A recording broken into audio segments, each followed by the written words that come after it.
దేవుడు ఏం చెప్తున్నాడంటే, నన్ను వెంబడించేవాడు చీకటిలో నడవక జీవపు వెలుగు కలిగి ఉంటాడు. నన్ను వెంబడించేవాడు నా దగ్గరే ఉంటాడు, నేను ఆయన దగ్గర ఉంటాను. హల్లెలూయా. మూడవ ఆశీర్వాదం ఏంటి? ఏమండి, ఒకడు నన్ను సేవించిన యెడల నా తండ్రి అతన్ని ఘనపరుచును. హల్లెలూయా. నువ్వు ఆయన్ని సేవిస్తే ఆయన వెంబడిస్తావు. ఆయనను వెంబడిస్తూ ఉంటే ఆయన నిన్ను వెలుగులో ఉంచుతాడు, ఆయన నీతో కూడా ఉంటాడు. మూడోది ఏంటంట, తండ్రి అయిన దేవుడు అతన్ని ఘనపరుస్తాడు. హల్లెలూయా, హల్లెలూయా, హల్లెలూయా. మరణము నీ దగ్గర ఉండదు, చీకటి నీ దగ్గర ఉండదు, వెలుగు నీ దగ్గర ఉంటుంది. ఏమండి, ఆయన నీతో కూడా ఉంటాడు, నువ్వు ఆయనతో కూడా ఉంటావు. మూడోది ఏంటంటే, దేవుడు నిన్ను ఘనపరుస్తాడు. హల్లెలూయా, హల్లెలూయా. దేవుడు ఏం చేస్తాడండి నిన్ను? మనం అందరం ఏం కోరుకుంటాం? ఏ ఇంటికైనా వెళ్ళి ఎవరైనా మనల్ని పట్టించుకోలేదనుకోండి, ఏమనుకుంటాం? బాధపడతాం. ఎందుకని? వాళ్ళు నాకు విలువలు ఇవ్వలేదు బ్రదరా, వాళ్ళు నాకు విలువ ఇవ్వలా, వాళ్ళు నన్ను ఎగతాళి చేశారు, వాళ్ళు నన్ను అవమానించారు.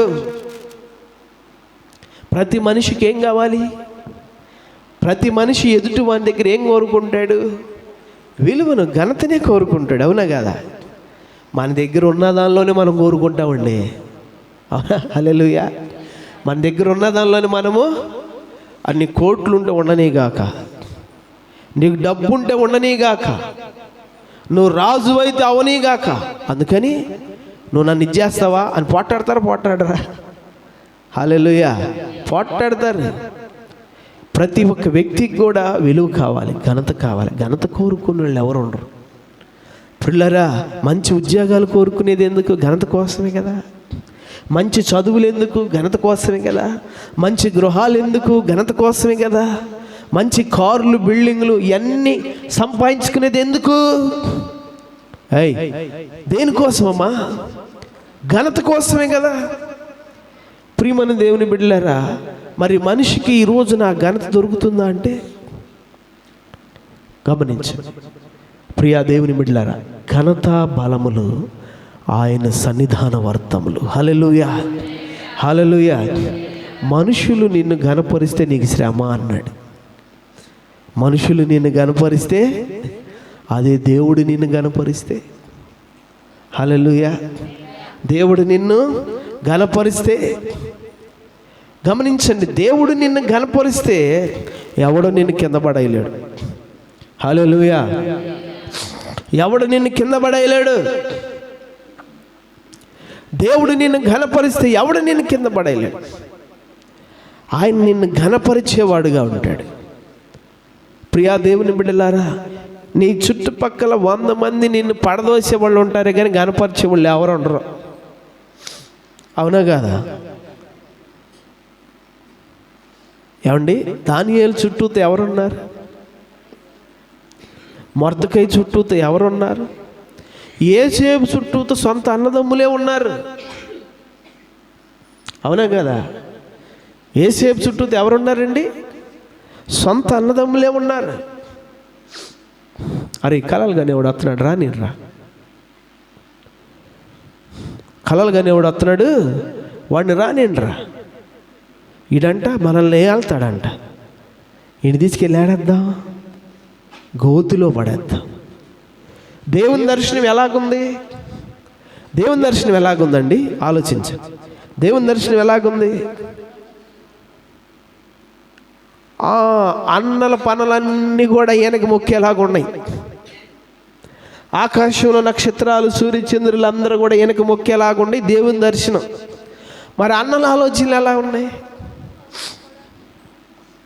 ఏం చేశారు? బట్టలన్నీ చించేసి ఒళ్ళంతా వాయిగొట్టి, ఏమండి, తీసుకెళ్ళి ఏడబడేశారు?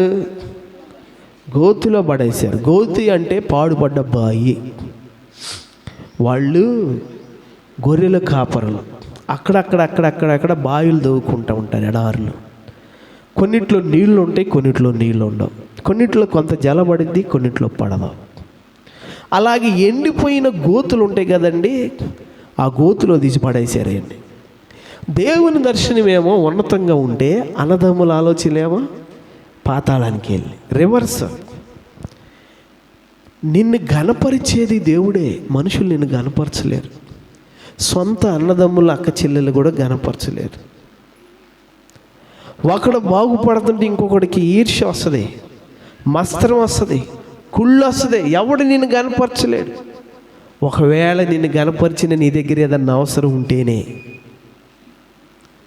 నీ దగ్గర అవసరం ఉంటేనే, అవునా కదా? ఇప్పుడు దీంతో పని ఉంది లాగు అంటారు, దీంతో పని ఉంది లాగు. లోపల మనసు వేరు. వాళ్ళేవి నువ్వు ప్రేమించు, హానర్ చెయ్యు, కానీ అవసరాన్ని బట్టి ఏం చేస్తావు? రానక్కాయ మంచిది అంటది, అప్పు ఇయ్యాలిగా కొట్టుకాడ. హల్లెలూయా. గమనించండి ప్రియమైన దేవుని బిడ్డలారా, అడిపోయాం ఏరే ఏదో అనుకుంటావు, అసలు సరిగ్గా ఇదని అనుకుంటారు, అని అనుకుంటారు. బయటకు వచ్చి మాత్రం అంటే ఉదాహరణకు ఆమె ఏం చెబుతున్నారు, మీ అందరికి వందనాలు. హల్లెలూయా. మీరు అనలేదేమో, మీరు మంచోళ్ళు. గమనించండి ప్రియులారా, పైకి మనుషులు ఏదో ఇచ్చేస్తున్నట్టు కనపడతారు, కానీ లోపల గుణాలన్నీ కుసిద్ధపు గుణాలు, ఎవరు కనపరచరు. అర్థమవుతుందండి? నువ్వు పడితే పక్కెళ్ళి నవ్వుకునేవాళ్ళు, నిన్ను చూసి ఏడ్చేవాళ్ళు. ప్రియమైన దేవుని బిడ్డలారా, మీరు గమనించండి, నీకు నిజమైన ఘనతనిచ్చేది ఎవరై అంటే నీ దేవుడు. హల్లెలూయా, హల్లెలూయా, హల్లెలూయా. ప్రియమైన దేవుని బిడ్డలారా, నిజమైన ఘనత దేవుళ్ళనుంది. అది నీకు ఎప్పుడు వచ్చిందో తెలుసా? నువ్వు ఆయన్ని సేవించినప్పుడు, నువ్వు ఆయన్ని వెంబడించినప్పుడు. పిల్లరా, యేసేపు దేవుణ్ణి సేవించేవాడు, దేవుణ్ణి వెంబడించేవాడు. అందుకనే యేసేపును అన్నదమ్ములందరికంటే, ఐగుప్తులందరికంటే కూడా ఆయన ఘనపరిచాడు. హల్లెలూయా, హల్లెలూయా. ప్రియమైన దేవుని బిడ్డలారా, ఒకరిని హెచ్చించుట, ఒకరిని తగ్గించుట ఆయన వశములోనే ఉంది.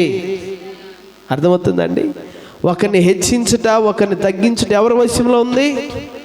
ఆయన వశంలో. నిన్ను ఘనపరచుట ఆయన వశంలో ఉంది. పిల్లరా, ఆయన నిన్ను ఘనపరుస్తాడు.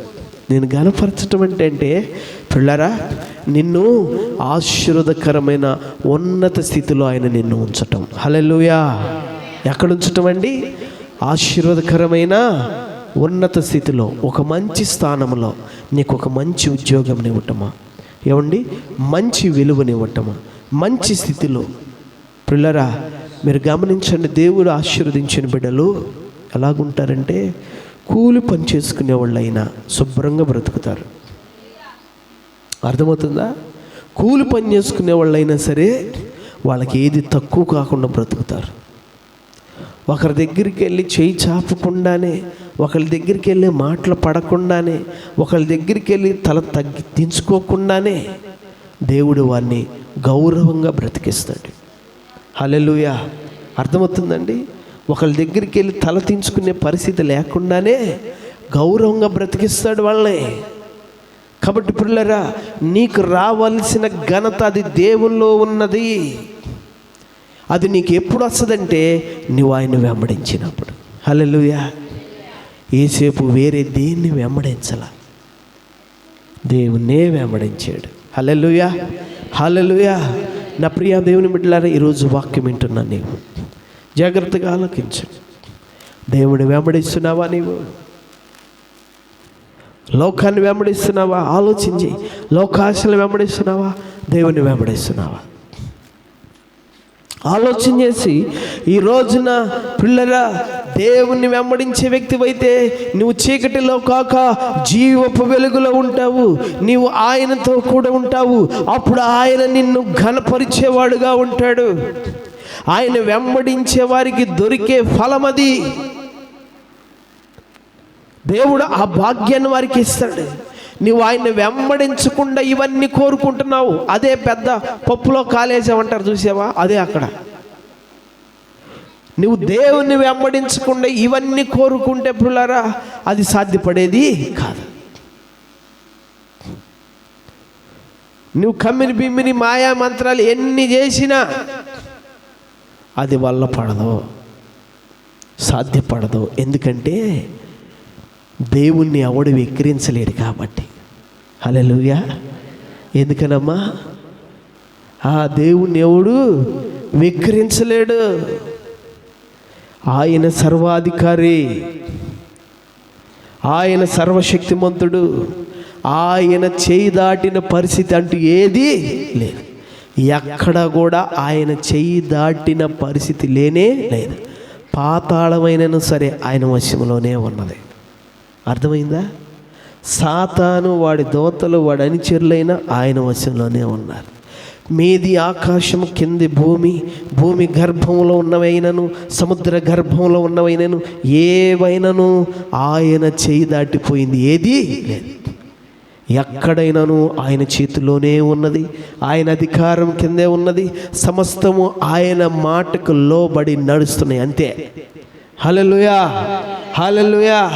దేవుడిని చేత వెక్కిరించబడేవాడేం కాడు. నీవు నిజముగా పిల్లరా ఆశీర్వదించబడాలి అంటే నీవు దేవుణ్ణి వెంబడించే వ్యక్తివై ఉండాలి. నీకు జీవము ఆయన దగ్గరే ఉంది, నీకు క్షేమము ఆయన దగ్గరే ఉంది, నీకు ఘనత ఆయన దగ్గరే ఉంది. ఆయన నీకు ఇస్తాడు. అది ఆయన నీకు ఇచ్చి నిన్ను ఆశీర్వదించేవాడుగా, నిన్ను స్థిరపరిచేవాడుగా, నిన్ను బలపరిచేవాడుగా, నిన్ను హెచ్చించేవాడుగా ఆయన నీకు తోడుగా ఉంటాడు. హల్లెలూయా, హల్లెలూయా, హల్లెలూయా. మార్తా మరియలకు ఒక బాధ వస్తే ఆయన ఏడుతున్నాడు అక్కడ. ఎందుకని? వీళ్ళు ఆయన గొర్రెలు కాబట్టి, వీళ్ళు ఆయన ఫాలో అవుతారు కాబట్టి. అర్థమవుతుందా? పిల్లరా, ఆయన గొర్రెల స్వరం ఆయన వింటాడు. ఆ గొర్రెల మూలుగులు ఆయనకి తెలుసు, అవి మరుగైనవి కాదు. ఆ గొర్రెల ఆకలి, ఆ గొర్రెల దప్పిక ఆయనకు తెలుసు.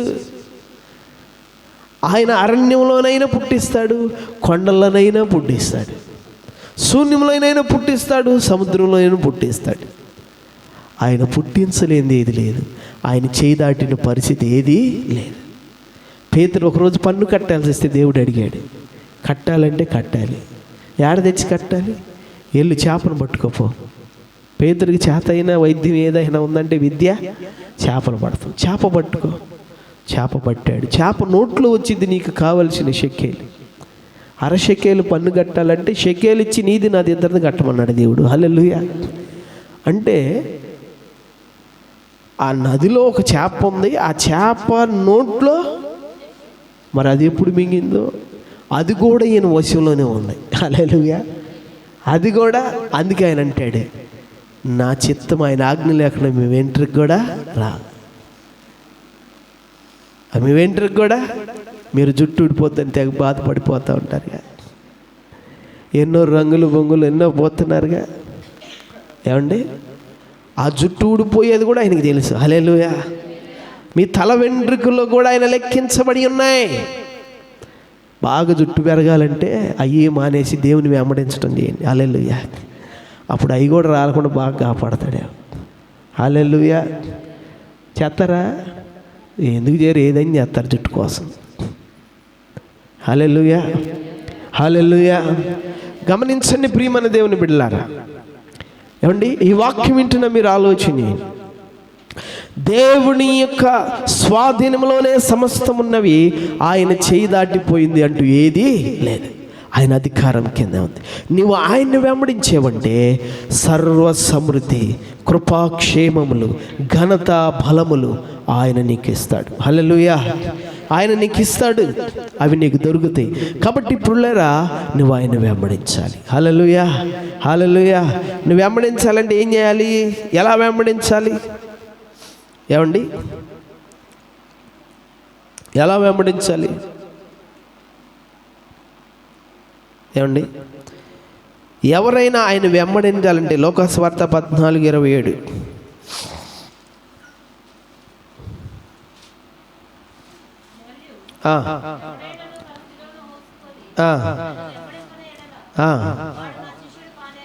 హల్లెలూయా. ఏం చేయాలంట? ఏం చేయాలి? ఆయన సిలువ కాదు, నీ సిలువ. అర్థమవుతుందా? వెంబడించాలంటే ఏం చేయాలండి? నీ సిలువ అంటే ఏంటి? నిన్ను నీవు ఉపేక్షించుకోవటం, నిన్ను నువ్వు చంపుకోవటం. అర్థమైందా? నీ ఇష్టాలు నీ కోరికలు కాదు, దేవుని ఇష్టం, దేవుని కోరిక, దేవుని మార్గం. అదే సిలువ అంటే. నీ సిలువని, అయ్యా నేను కాదు ప్రభువా, నువ్వు ఆడ నడిపితే ఆడ నడుస్తా, నువ్వు ఆడ ఉండమంటే ఆడ ఉంటా, నీ ఇష్టమే నా ఇష్టం. రూతు అంది కదా, నీ జనమే నా జనం, నీ దేవుడే నా దేవుడు, నీవు మరణం తప్ప నిన్ను నన్ను ఏది వేరు చేయి. అలా వెంబడించింది అత్తనే రూతు. హల్లెలూయా, హల్లెలూయా. నా ప్రియులారా, మీరు అలా వెంబడించాలి. హల్లెలూయా. యేసయ్యను మీరు కూడా అలా వెంబడించాలి. మీ సిలువను ఎత్తుకొని, ఏమండి, వార్ప అయితే తన సుఖం కోరుకుంది, లేక తన ఇంటి వారిని కోరుకుంది, ఆమె వెళ్ళిపోయింది. ఆమె తన సిలువను ఎత్తుకోలా. రూతు అయితే అన్ని చంపుకుంది. ముసలిదాన్ని ఏం చేద్దాం, వదిలేసి నా సుఖం కోరుకుందాం అని అనుకోలా, నేను ఏమనొస్తున్నాను కదా అని అనుకోలా. తను తాను ఉపేక్షించుకుంది, తను తాను చంపుకుంది, తన సిలువను ఎత్తుకుంది. ఏమండి, అత్తను వెంబడించింది. హల్లెలూయా. అత్తను వెంబడించిందంటే అత్త ఎక్కడికి వెళ్తుంది? యెహోవా రెక్కల క్రిందకి వెళ్తుంది, దేవుని వెంబడించడానికి వెళ్తుంది అత్త. కాబట్టి అత్త ఆయన వెంబడించడానికి వెళ్తుంది. కాబట్టి కోడలు కూడా తన సిలువను ఎత్తుకొని ఆ అత్తతో కూడా అదే దేవుని వెంబడించడానికి వెళ్ళింది. అందుకనే ఏమండి, అన్యురాలు కాస్త ధన్యురాలు అయింది. హల్లెలూయా. అన్యురాలు కాస్త ధన్యురాలైంది. అన్ని కోల్పోయింది కాస్త సమస్తానికి. ఏమండి, ఆయన పేరేంది? రూతు గారి భర్త పేరు తెలియదమ్మా? ఆయన ఎవరు? గొప్ప భాగ్యవంతుడు, గొప్ప ధనవంతుడు. అన్ని పోగొట్టుకున్న రిక్తురాలు ఇప్పుడేమైంది? భాగ్యవంతురాలైంది. బోయాజు ఆస్తికి భార్య. అవునా? గమనించండి ప్రియులారా, ఆ ఊరిలో గొప్ప పేరు, గొప్ప నీతి, గొప్ప ధన్యత, గొప్ప భాగ్యం అన్నీ ఆమెకు వచ్చేసినాయి. ఎందుకని? అది సిలువను ఎత్తుకొని యేసయ్యను వెంబడించడానికి వచ్చింది కాబట్టి. హల్లెలూయా. నీవు కూడా అంతే, నువ్వు వెంబడించు, ఆమె జీవితంలో కలిగిన భాగ్యం నీకు కలిగింది. హల్లెలూయా. ఆమె స్థితికి ఇవ్వబడిన కృప ప్రియులారా నీకు కూడా ఇవ్వబడుతుంది.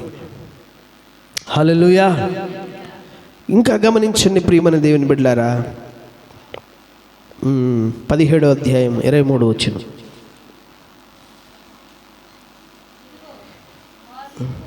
అమ్మా క్షమించండి, 18:22.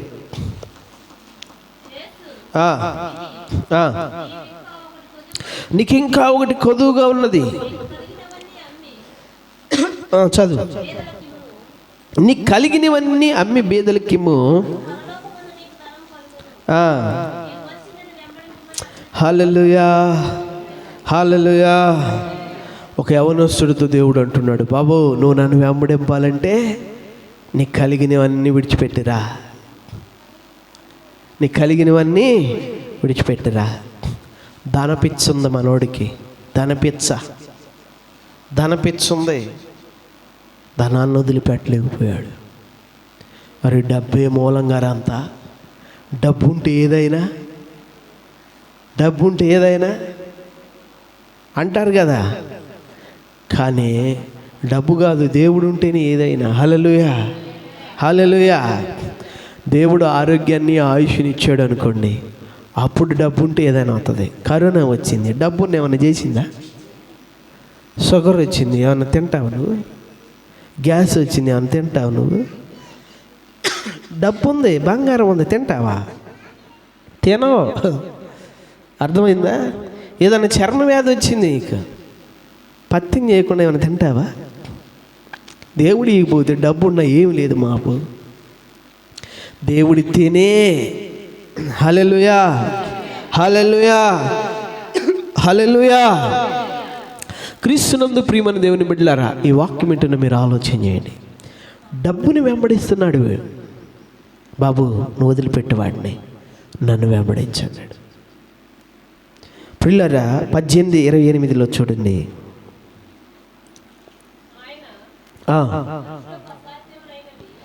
18:28 పేతురు, ఇదిగో మేము మాకు కలిగినవన్నీ విడిచిపెట్టి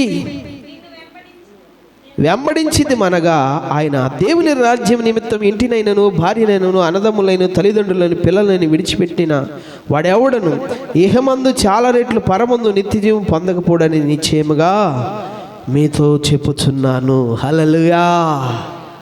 నీవు సిలువనెత్తుకొని ఆయన వెంబడించాలి.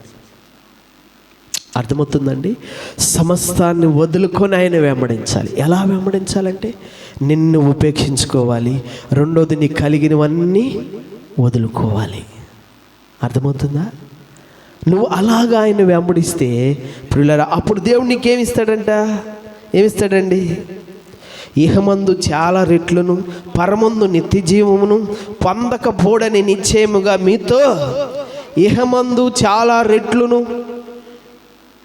ఇహమందు చాలా రెట్లు అంటే ఏంటి అర్థం?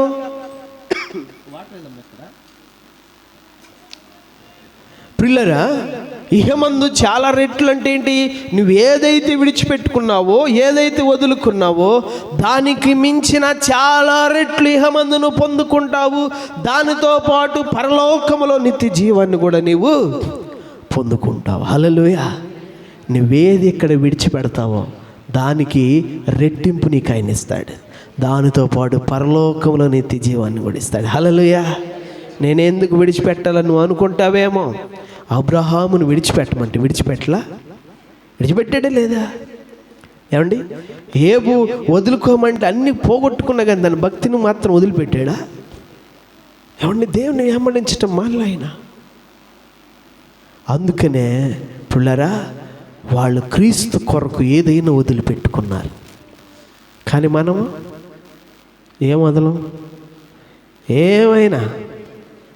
హల్లెలూయా, హల్లెలూయా. గమనించండి ప్రియులారా, ఈరోజు వాక్యం వింటున్న మీరు దేవుని కొరకు సమస్తాన్ని విడిచిపెట్టి నీ సిలువను ఎత్తుకొని ఆయన వెంబడించే మనసు నీకుందా? ఈరోజు నువ్వు ఆయన వెంబడించే వ్యక్తివైతే ప్రియులారా, ఆయన వెలుగులో నీవు ఉంటావు. ఆయన వెంబడించే వ్యక్తివైతే నువ్వు ఆయనతో కూడా ఉంటావు. హల్లెలూయా. నువ్వు ఆయనతో కూడా ఉంటావు. ఆయన వెంబడించే వ్యక్తివైతే ఆయన చేత ఘనపరచబడతావు. ఆయన వెంబడించే వ్యక్తివైతే ప్రియులారా, నువ్వు పోగొట్టుకున్న వదిలేసిన దానికంటే ఏమండి రెట్టింపును పరలోకంలో నిత్య జీవాన్ని కూడా నీవు పొందుకుంటావు. హల్లెలూయా.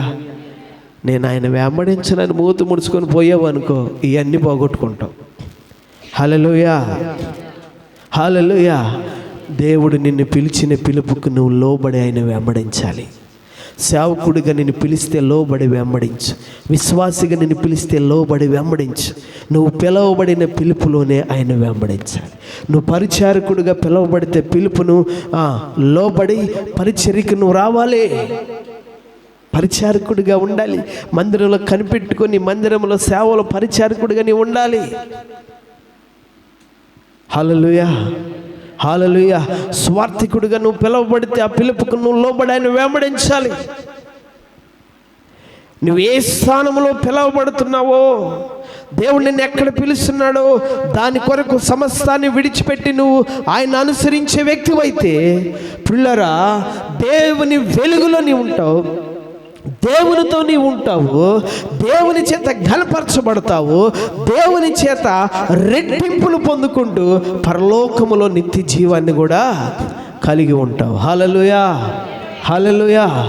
ఈ వాక్యం వింటున్న నా ప్రియమైన దేవుని బిడ్డలారా, మీరు ఆలోచన చేయండి. ఏది ఉత్తమమో ఆలోచన చేయి. లోకాన్ని వెంబడిస్తే నీకు దొరికేది ఏంటో చూడు. ఏమండి? దేవుణ్ణి వెంబడిస్తే నీకు దొరికేది ఏంటో చూడు. దేవుణ్ణి వెంబడించడం ద్వారా కలిగే లాభం అంతా మీకు చెప్తున్నాను. హల్లెలూయా. ఎలా వెంబడించాలో, వెంబడిస్తే ఏం దొరికిద్దో అవన్నీ కూడా మీకు చెప్పబడ్డాయి. వెంబడించని వారు కూడా ఉన్నారు. హల్లెలూయా. వెంబడించిన వారు కూడా ఉన్నారు. ఋతు వెంబడించినందుకు ఆ భాగ్యాన్ని పొందుకుంది. ఓర్ప వెంబడించినందుకు ఆ భాగ్యం ఉండలేకపోయింది. అవునా కదా? ఋతుకు దొరికిన ధన్యత ఓర్పకు దొరికిందా? దొరికిందండి? దొరకలా. దావీదు వెంబడించాడు, దావీదుకి ఆ ధన్యత దొరికింది. సౌలు వెంబడించలేకపోయాడు, సౌలు పడిపోయాడు. అవునా కదా? హల్లెలూయా, హల్లెలూయా. గమనించండి ప్రియులారా, యేసు ప్రభు చాలామందిని పిలిచాడు, కానీ కొంతమంది ఆయన వెంబడించడం మానేశారంట. చివరాఖరికి 12 మందే మిగిలారంట. ఆ 12 మందే శిష్యులు అయ్యారు. మిగిలిన వాళ్ళందరూ ఏమయ్యారో తెలియదు. హల్లెలూయా. 12 మందే మిగిలారంట. అప్పుడు ఆ 12 మంది ఆయన శిష్యులు అయ్యారు. హల్లెలూయా. బూది గంతముల వరకు ఆయన వారుగా పిలువబడ్డారు. నా ప్రియా దేవుని బిడ్డలారా, ఈరోజు నీవు ఆయన వెంబడించే వ్యక్తిగా ఉన్నావా, లేక వెనక తీసే వ్యక్తిగా ఉన్నావా? నీ సొంత మార్గాల్లోకి వెళ్తున్నావా? చూడు, ఆలోచించు. దేవుని వెంబడించడం ద్వారా నీకు కలిగే ఆశీర్వాదం. తల వంచండి, ప్రార్థన చేసుకుందాం. దేవుడి మాటలు దీవించును గాక.